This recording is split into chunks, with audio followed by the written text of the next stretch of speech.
Thank you very much, Chris. It is a great job, actually. It is. You're dead right. This session is about great ideas, ideas that will push the cheese. Fortunately, we have some great speakers following me because as a nation, we do need our cheese to be pushed further and faster. Checking, testing.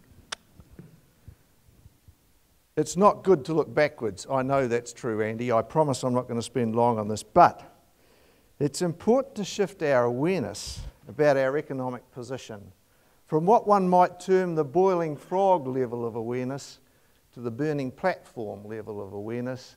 And this over here demonstrates how a boiling frog can sneak up on you and turn into a burning platform.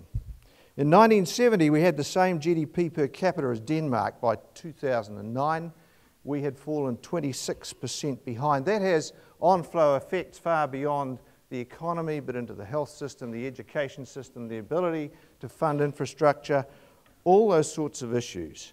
How did that happen? Well, it's interesting to look at the structure of their GDP and their volume of exports. Look at the shift in the importance of exports and the change in their structure over time. That's not a great overhead, is it?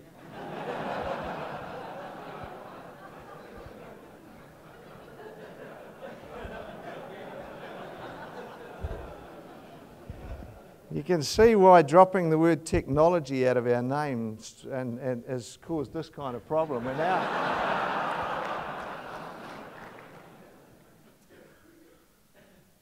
Oh, thank you. Did I do that or did you? I reinstate technology back again. Look, the point I was actually trying to make is there's a hell of a difference between what's happened to Denmark over the last 20 years and what's happened to New Zealand over the last 20 years. In terms of both the ratio of exports to GDP and in terms of the structure of the exports for New Zealand, the world has changed dramatically in Denmark. And it has changed in New Zealand, but not to anything like the same extent.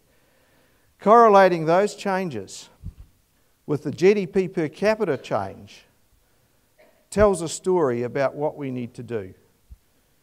And that's why I'm really stoked to see 600 people in the room, because the burning platform is there right now. As many speakers have said today, we have lots of ideas. Some from our research organisations, but a lot from other places. We have a small but increasing pool of smart investors, both individuals and businesses. It's building the visibility and linkages between them that remains a big opportunity for us. Per Eriksson is a former head of Vinnova, Sweden's government innovation agency, and a guy that I think is pretty good. And this is the quote that he has: research is the conversion of money into knowledge and competence, but innovation is the conversion of knowledge and competence into money. As an agency, we see through our R&D investor lens a lot of technical knowledge and competence. The challenge is often about getting really smart knowledge and competence about markets and management alongside of that technical knowledge.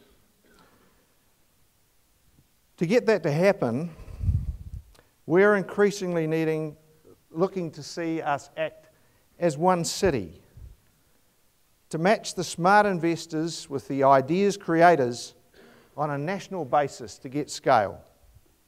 And increasingly our networks need to extend beyond New Zealand so we get the right knowledge and competence in the room with our great ideas. In many areas, we need foreign investment as much for the knowledge it brings as for the capital it brings. People in MSI have great jobs. Unusually around the world, as one agency, we fund and therefore see a significant amount of research both in our universities and our CRIs and in our companies. We see that there's a huge untapped potential if we can increase the visibility of what's happening in each of these places, and also if we can increase the number of Belgians we have in this country. Belgians are people who can speak the German of business and the French of scientists and translate between the two. MSI spends many millions of dollars funding university and CRI research, and we're constantly looking to get more value from it. In the words of Lord Parker, the ex-president of the United Kingdom Royal Society, there are only two types of science: applied and about to be applied. We're keen to see the trend that's already underway to open up the doors of our research organisations happen even faster and with greater translation attached. We will be announcing support to assist this happening faster in the near future, and I know Sir Ray Avery, who will be speaking shortly, is also leading a major charge in this area. We may also need, as a country, to have a think about our approach to intellectual property. I will be only one more minute.